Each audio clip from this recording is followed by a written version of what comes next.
Welcome to Strictly Facts, a guide to Caribbean history and culture, hosted by me, Alexandria Miller. Strictly Facts teaches the history, politics, and activism of the Caribbean and connects these themes to contemporary music and popular culture. Wantin' people, thanks for tuning in to another episode of Strictly Facts, the guide to Caribbean history and culture. Just a few episodes ago, we talked about activist and cultural ambassador Claudia Jones and how she founded Britain's first Caribbean Carnival. Carnival takes place all over the world, in the Caribbean, outside of the Caribbean, also in parts of the Caribbean Diaspora. But today we are talking about how Carnival got its start, as well as other Caribbean festivals. So joining us today is fellow Caribbean Cultural Studies sister and scholar, Shauna Rigaud. So Shauna, please introduce yourself. Tell us a bit about who you are, where in the Caribbean you rep, what you do, and all that stuff. Yes. Hey, everybody. So glad to be here. Super excited for this conversation. My name is Shauna Rigaud. I am I guess now I'm a fifth year PhD candidate. Yes. The time has flown by. I'm a fifth year PhD candidate at George Mason University in cultural studies. My parents hail, my mom is from Barbados and my father is from Haiti. Growing up, I spent lots and lots of summers in Barbados. And that's actually where I'm at now as we have this conversation. I'm very jealous. Yes, the ocean is just not even a mile from me. Jesus. Just a slight 15-minute walk. Just you over here having me depressed. But anyways, right. Tell us a bit more about what you do and how you got interested in this work. Yeah. So it's actually really interesting how I even came to cultural studies too. So a lot of folks think that cultural studies is sort of like, whenever I was like, oh yeah, I'm a cultural studies student, and they're like, oh, what culture? And I'm like, not exactly. So cultural studies is really about the study of how everyday experiences, life, cultural products, right, are impacted by our social relations, power, economy, that kind of thing. And so I got into cultural studies because I thought that cultural studies was about different cultures. Surprise, surprise. But actually, I have a bachelor's degree in African American Studies at University of Massachusetts at Amherst. And then I did my master's in cultural gender studies at Simmons University. And I actually have a dual master's from there. So my second master's is in communications management. And I was not thinking about a PhD at all. I was actually thinking about just using my master's and going back into nonprofit work. But one of my thesis advisors was, telling me like, oh, like, have you ever thought about teaching? And I was like, no. And then another thesis advisor was like, have you ever thought about a PhD program? Because you can write. And I was like, no, I haven't thought about any of those things. I actually ended up teaching a class right after I finished my master's at Simmons and really enjoyed it. And so then I started thinking about sort of, well, if I got a PhD, like what would it be in? What would I want to do? And I really had to sit and think about like what were the kind of experiences and kind of stories that I'd like to tell. And so I started thinking about my own experience, like growing up, and my own experience being American, but distinctly West Indian. And actually, there was also an experience that I had when I was about 15 years old, where this older gentleman in the community that I lived in, I'm also from Boston. I didn't say that either, but I'm from Boston. But this older gentleman sort of, and it's a much longer story, but I'll just give the snapshot. But he basically was telling me, after learning that my parents were from the West Indies, he basically was telling me like, well, West Indian people needed to bow down to Black Americans because, they've basically paved the way for us to be here. And at 15, I didn't have the language, right, to be able to tell this man something different, right? But I knew that there was something strange about that statement in a variety of different ways. And as I had grown up, from, and learning about Black history, learning about more about Caribbean history, I really started to understand the kind of linkages that were part of these communities, right?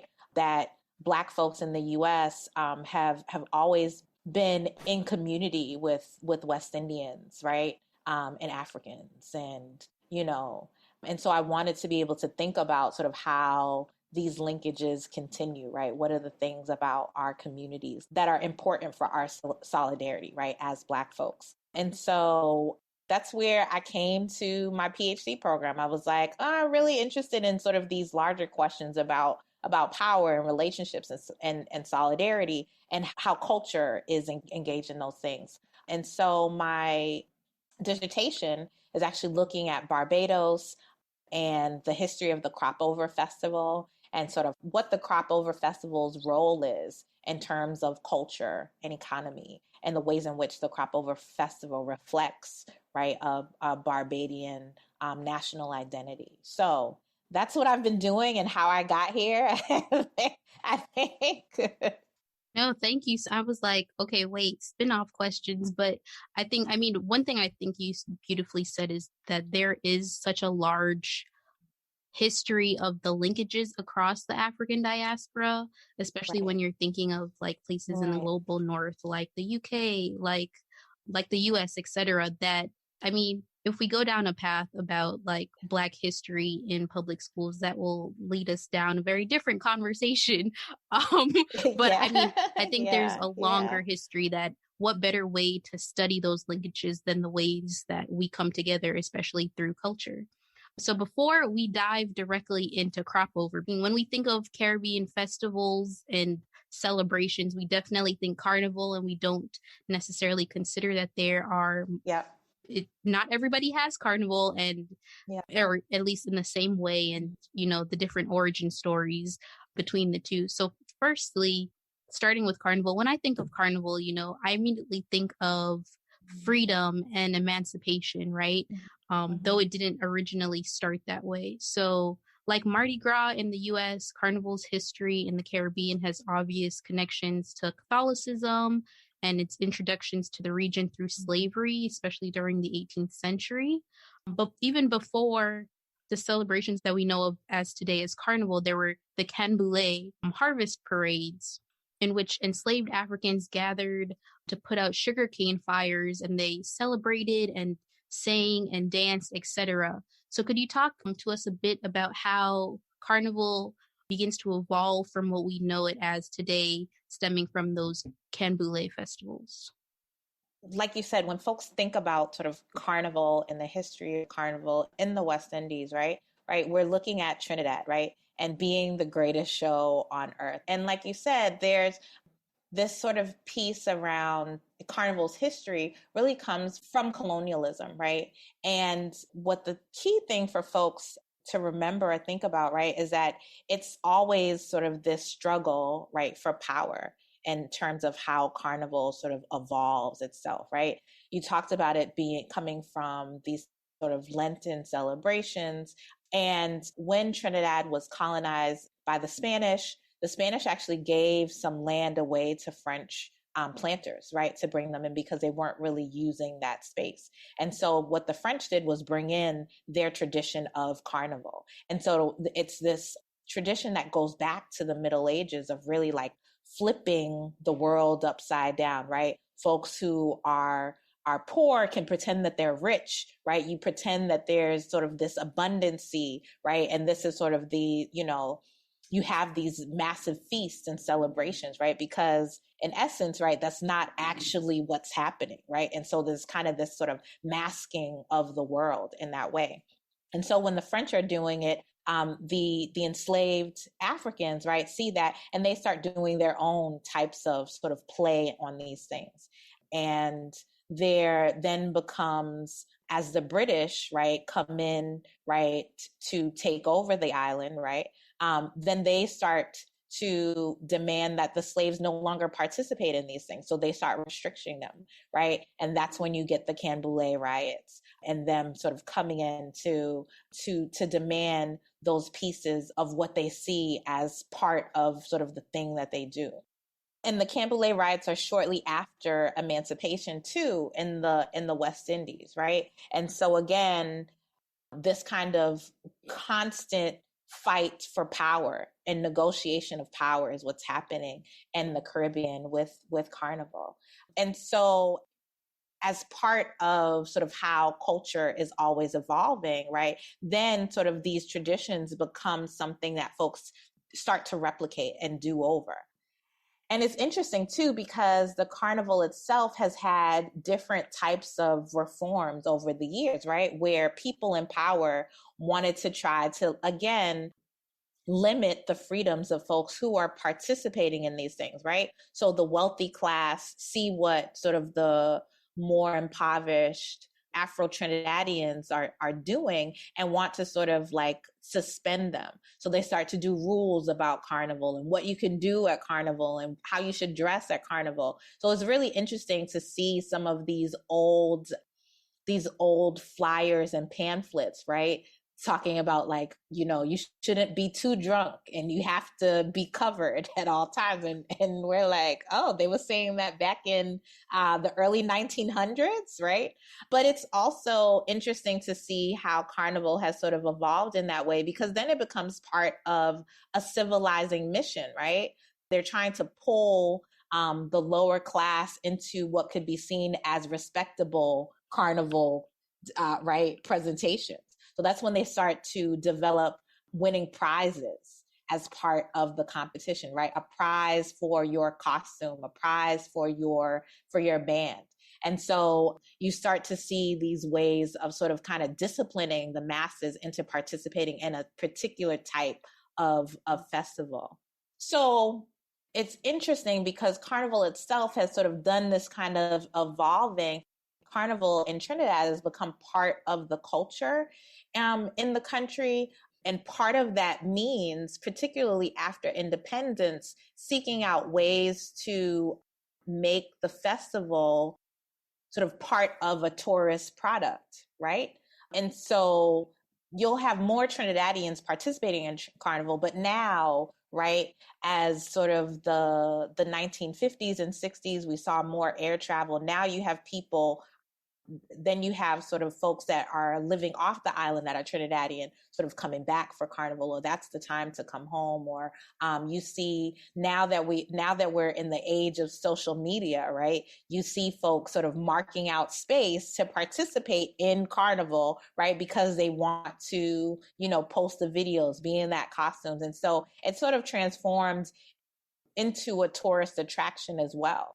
And I think that that's sort of where all of the Caribbean, I won't say all, but where a number of Caribbean nations have sort of realized that this type of festival, right, can become something that they can benefit from, right? So in the last few years, we've seen an uptake in Carnival in Jamaica, right?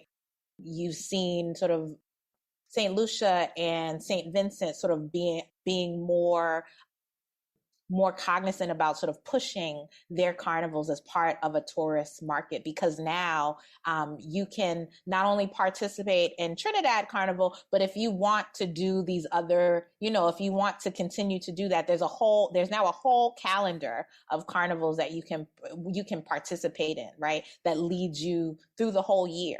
Not only the ones on the islands, but also thinking about the ones in the diaspora, right? So those are also part of this this carnival, right, calendar that folks can participate in.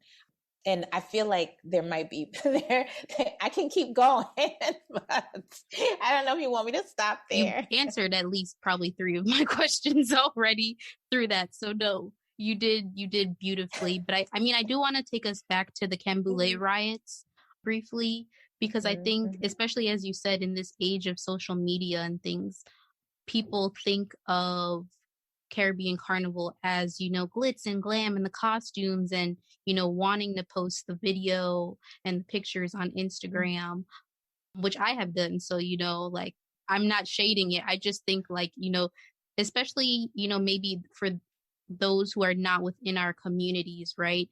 There is a dearth of knowledge regarding that deeper history. And so bringing us back to the Canboulay riots for a moment.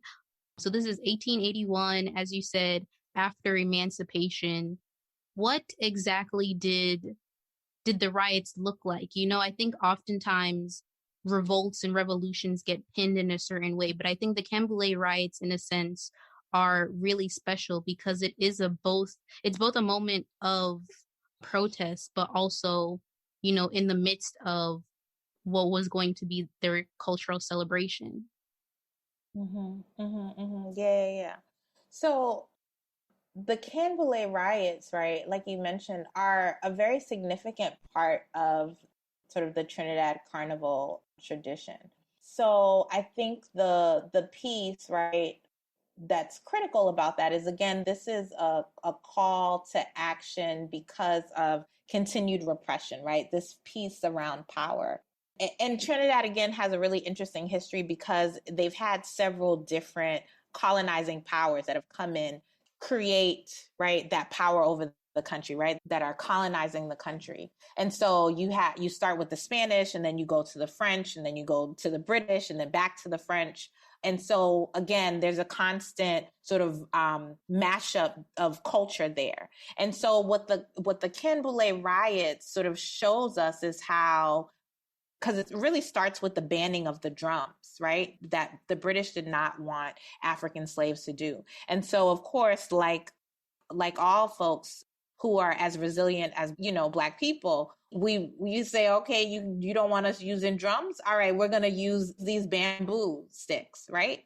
And so then they sort of move into the bamboo sticks. And then they actually want to restrict them from participating in these carnival festivals. And that's where you have the burning of the canes or the canboulay, right? Is this sort of fight against this kind of restriction that is happening within sort of the powers that be. And so I think that, you know, one of the things that you mentioned, right, that folks are not always thinking of, just because the way that our carnivals are marketed is that we're not thinking about this kind of history, right? Right now, the way that carnivals are marketed, you're not thinking about sort of the labor of enslaved Africans. You're not thinking of the kind of resistance that enslaved Africans and Blacks had to do, right, on the island. So there's all this kind of resistance activities, and that's really where the Canboulay riots come from. So Blacks on the island have been participating in this festival. This is part of their culture because they're getting it from, at this point, you know, a number of decades of sort of following sort of these French traditions with an African expression too, right? So they are now seeing it as part of their particular culture. They're seeing it as part of the thing that they annually do. And so when the British wanted to come in and sort of stop that, folks were like, absolutely not. Absolutely not. You cannot end this particular tradition that we've been doing for so long. So again, it was really about this like clash of this culture, right? This culture that had been present, right? And then you have a colonial power trying to squash that because of the kind of ways that British respectability, I guess, sort of does to us, is that who wants these Black people dancing and carrying on in the street? Like, for British folks, like, they're like, what is this? Even what they could see, or what could be seen as, right, sort of the French tradition of masquerade as a part of this, like, they're like, what is this, right? So British people are very different culturally. And so there was no way that they were going to then allow this to happen. And so I know that in the Canboulay riots, right, there were attacks on police stations, right, in addition to the burning of cane fields, right? Again, in a moment of resistance, right? We're not going to allow you to take away this particular thing that's important to us. I feel like I said a lot. No, you did, but it was all great. No, thank you. And then in sort of adding to this continuation of this history, right? Beyond what we maybe think of as the most of the costumes that you'll probably see on Instagram, there are also a host of other costumes, right, that are replicating or that are honoring our histories of resistance, right? And so, whether it's the Moko Jumbi, like literally, I will add in the Strictly Facts syllabus a list to various characters because we could go on and on, but like beyond that sort of marketability, right, of what you probably will see on the Instagram or on the tourist board website, the true origin points of that resistance have definitely continued and remained, even though it may not be something that we so openly see all the time. Right. And in Carnival, right, there's this tradition of old mass and pretty mass, right? Pretty mass is what really gets marketed, right? That's the beads and bikini mass. And old mass is where you'll find more of the traditional characters or the traditional way of doing mass, right? Because people did not have, feathers to design or even funds to do that. What you did, right, back in the early years of Carnival is that you fashion fabric together. You fashion these things together from old pieces of garments or linens or borrowed things from other people to create, right, your costume that you would have. And so old mass is where you find more of that traditional mass, right? This sort of like collecting of pieces, right, to create this new mask for yourself. Or you'll find those more traditional folk characters, right? Like the Dame Laram, like you said, the Moko Jumbis, right? And then you have this tradition of Jab, right? The Blue Devils, right? Also as part of it, right? Paint and oil, right, is also part of an old mass tradition as well. So we say this to say, everybody, we fully embrace the celebration of Carnival. It's just, we really want to ensure that everybody knows that there's this deeper history behind it. It's not just pretty math. But now I do want to shift a bit to talking about crop over. So shout out to Rihanna, gotta do props to Rihanna. But I remember a few years ago when Rihanna attends crop over, obviously the pictures are on social media. And just because it's Rihanna, it's Caribbean, it's the costume, right? So I had a lot of people being like, oh yeah, Alex, Rihanna's at Carnival, da, da, da. And I was like, I mean, sort of, but not technically, right? And so Crop Over is an example of another Caribbean festival, but I want to allow you to talk us a bit through this history because it's so under-discussed. Yes, yes. So a Bajan will tell you Crop Over is not a carnival. Crop Over is the sweetest summer festival.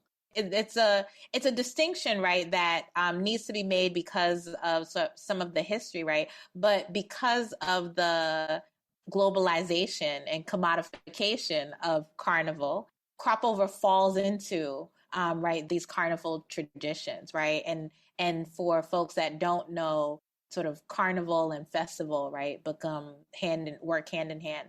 But Crop Over is distinctly different in that it's not a Lenten carnival. So it doesn't follow those Lenten traditions of sort of, giving up of the flesh that happens. It doesn't happen, in Lenten times. Crop Over, actually, its origins come from a harvest festival that used to happen at plantations around Barbados. And the Harvest Festival was formerly known as Harvest Home. And that was the name that was given to it because it comes from an English harvest festival of the same name. And so I'll do the short, I feel like I'll do the short version without giving too much information. So we know that like sort of harvest festivals are part of an agrarian society, right?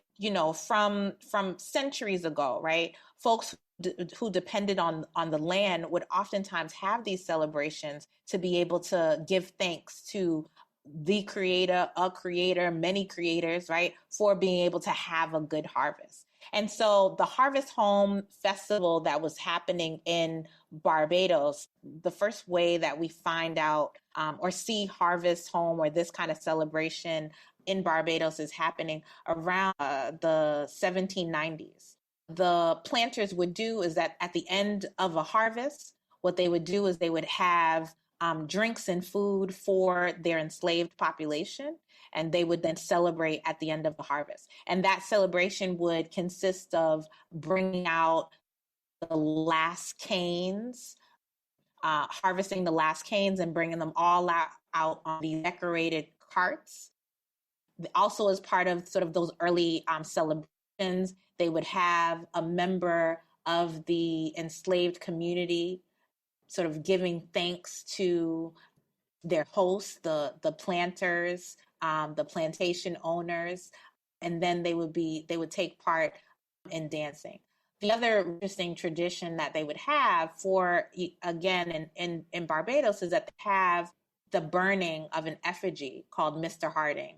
And it would basically symbol, right, that the harvest time, or rather the end of a harvest, was a very hard time for folks who were enslaved.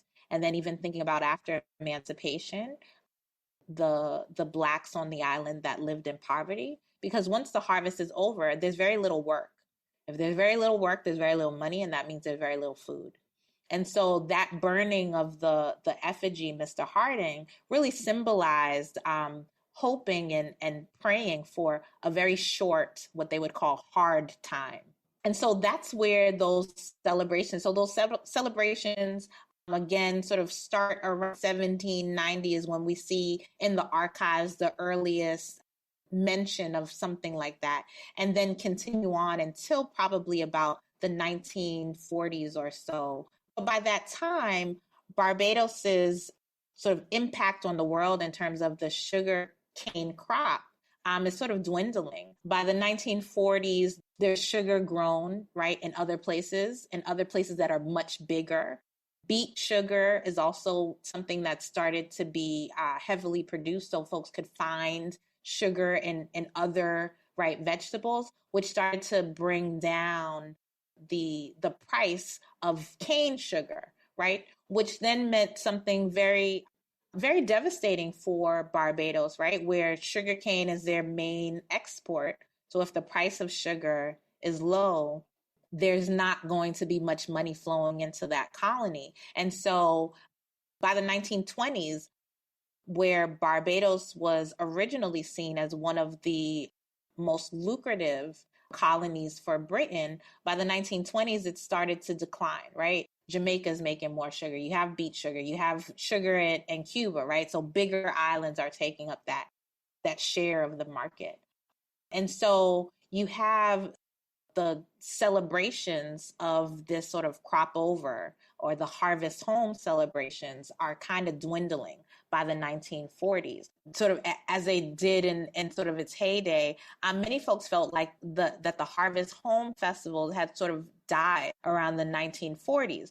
But there's work by Dr. Marcia Burrows out of the University of West Indies, Cave Hill.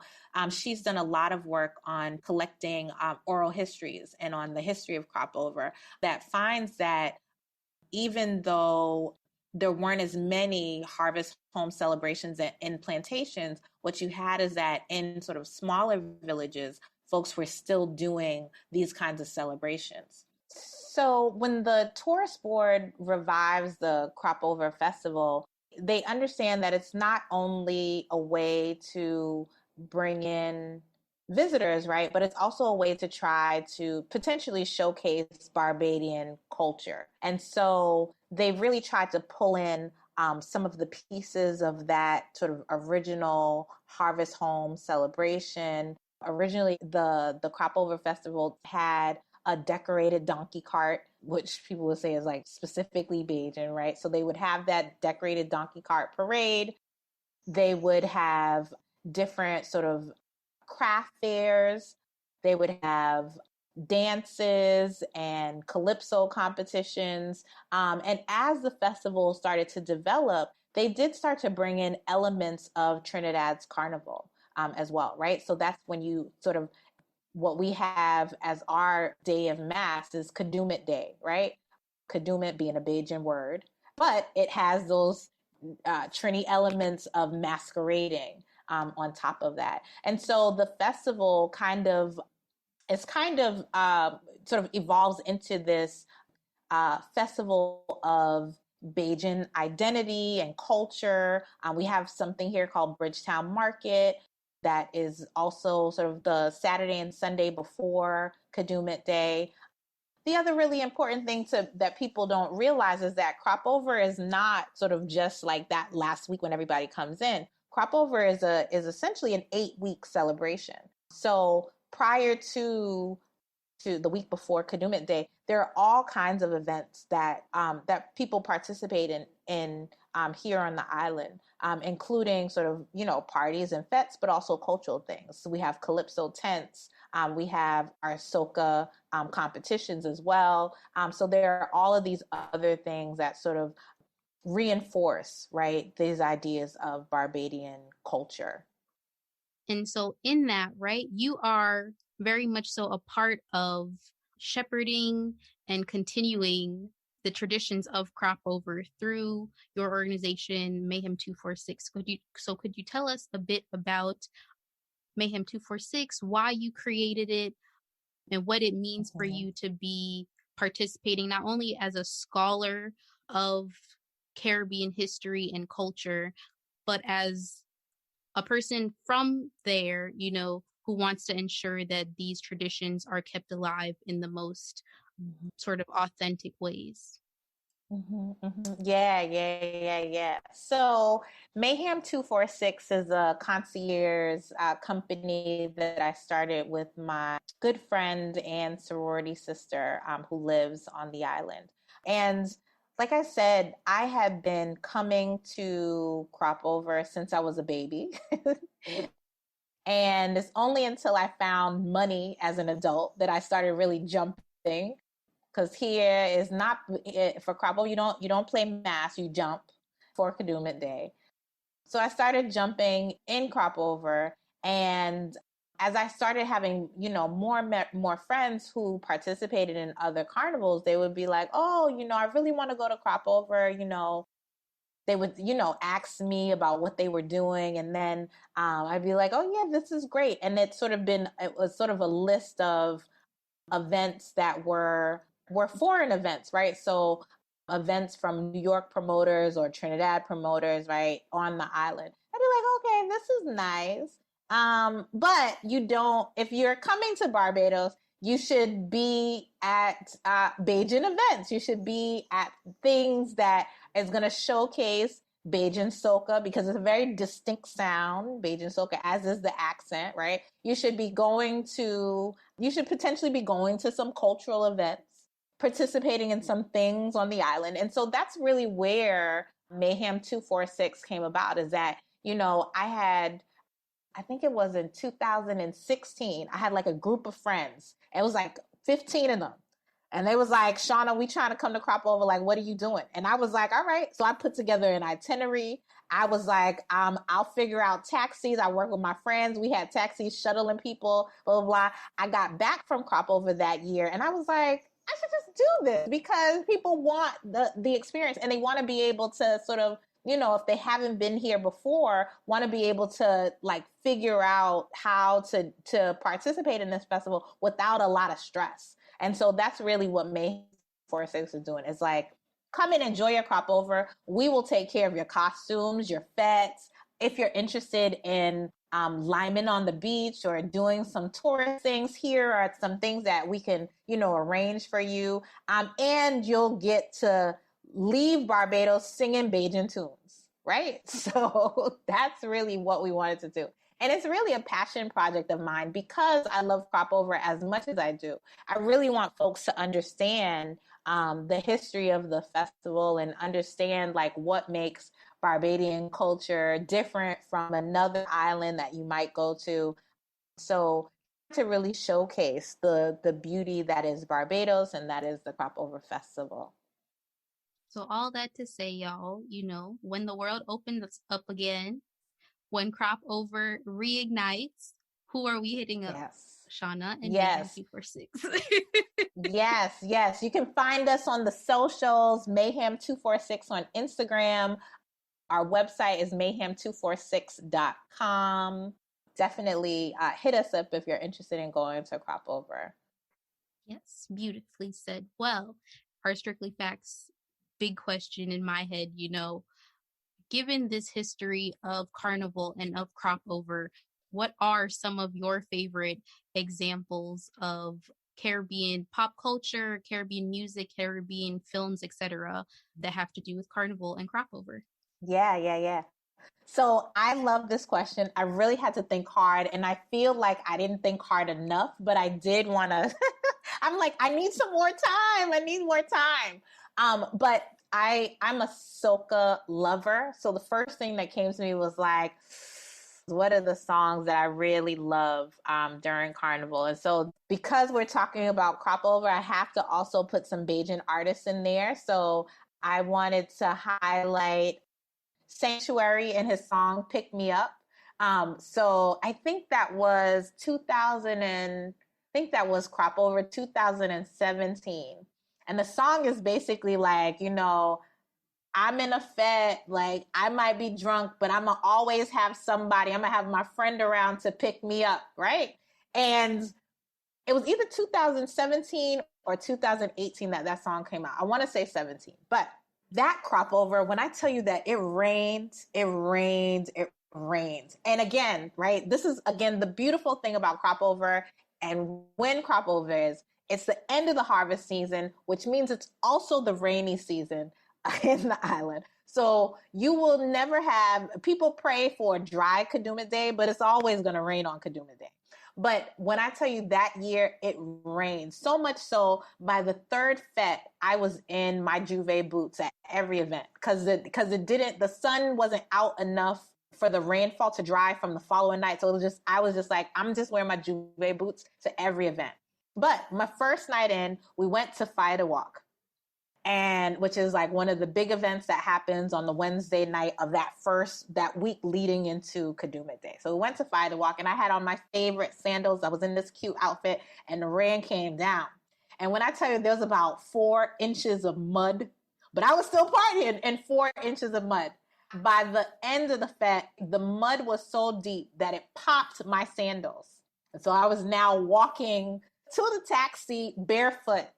And again, it was the year that Sanctuary song came out. And so we was just there. And then some random man picked me up and walked me out of the event so that I didn't have to walk in the mud in bare feet. But I think about that event. But again, it's that kind of, it's the community that you create at Carnival. And so I really love that song for that. And I feel like that song didn't get as much play outside of Barbados, right? Everybody needs to hear that song. It is one of the greatest songs ever, I think. Also want to highlight TC, who's a Bajan soca artist. Her Paradise, I think, is a lovely expression of sort of who Barbados is. And so I love that song as well. And then the last thing that I wanted to highlight is a book by Earl Lovelace called The Dragon Can't Dance. And so if you all have time, read that book. It's a beautiful book written about Trinidad Carnival that I think everyone would enjoy. Oyago. Stay tuned for Strictly Facts Sounds, where we connect our history to pop culture. Shauna covered us on all things music for this Strictly Facts Sounds segment. So as she mentioned, be sure to check out Bajan soca artist Sanctuary and his 2018 song Pick Me Up and TC's 2017 song Paradise, as well as Trinidadian author Earl Lovelace's 1979 novel The Dragon Can't Dance, which is about a man's journey recreating a carnival costume in Port of Spain.